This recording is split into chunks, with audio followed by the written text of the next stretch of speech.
Kvartirani ta'mirlash doim ham muammolar keltirib chiqaradi. Ayniqsa siz o'z qo'llaringiz bilan kichkinagina kvartirangizni ta'mirlamoqchi bo'lsangiz. Xo'sh, qanday qilib kam-chiqim xarajat qilib kvartirani chiroyli ta'mirlash mumkin? Demak, bugungi videoyimizda aynan shular haqida gaplashamiz.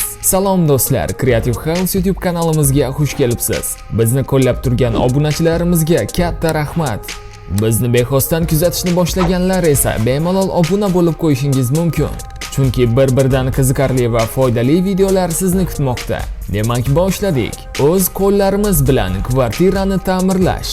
Uyni yangilash, ta'mirlash bahor-yoz davrining boshlanishi bilan eng dolzarb masalalardan biridir. Uyni yoki kvartirani ta'mirlashni boshlashdan oldin o'zingiz uchun kerakli natijaga erishish uchun ta'mirlash ishlarini bajarish tartibini belgilashingiz kerak. Agar siz o'z kuchingizga ishonmasangiz, unda bu ishni mutaxassislarga qo'yib berganingiz yaxshiroq. Agar o'z kuchingizga ishonsangiz, uyni ta'mirlashni boshlash uchun kerakli tavsiyalarni aytib o'tamiz. Vaqtinchalik devorlarni demontaj qilish. Devorlardan shipdan eski bo'lgan qoplamalarni olib tashlash birinchi ishimiz shundan boshlanadi. Eski oynalarni yangi zamonaviy, jumladan o'rta narxdagi plastik yoki alyuminiy oynalari bilan almashtiring. Elektr kabellarni tekshiring va agar kabellar bolalarga xavfli joyda bo'lsa, uni xavfsiz joyga o'zgartiring. Elektr xavfsizligi va ishonchliligini ta'minlash uchun elektr kabelini tashqi tomondan zararlarni bartaraf etish uchun plastik qutiga kiritish tavsiya etiladi. Bu amalga oshirilgan elektr ishlari estetikasi va ishonchliligi ta'minlanadi. Elektr rozetkalarning joylashuvi puxta o'ylanishi zarur. Shu bilan birga televizor va telefon kabellarni ham inobatga olgan holda ta'mirni amalga oshiring. Elektr kabelni bajarish bo'yicha barcha ishlar mutaxassis tomonidan amalga oshirilishi kerak. Devor qoplamalari bu kvartirani ta'mirlashning muhim bosqichidir. Har qanday devor qoplamasi maxsus foydalanish dastur texnologiyasiga ega.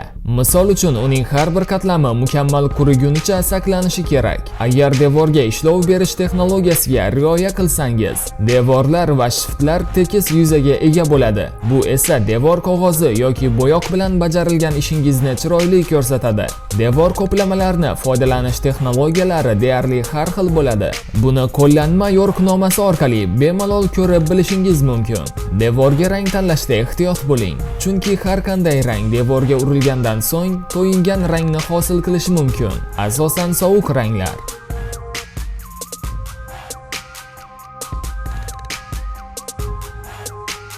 Kvartirani ta'mirlashda oxirgi ish turli xil dekorativ elementlarni o'rnatish bilan davom etadi.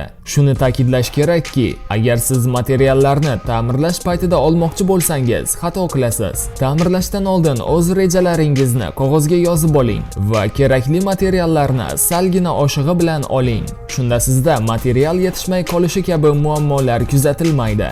Demak, bugun siz bilan qanday qilib o'z qo'llarimiz bilan kvartirani ta'mirlash mumkinligi haqidagi videoni tomosha qildik. Agar video foydali bo'lgan bo'lsa, albatta like bosib qo'ying va uni eng yaqin insonlaringizga ulashing. Boshqa videolarimizni ham tomosha qiling.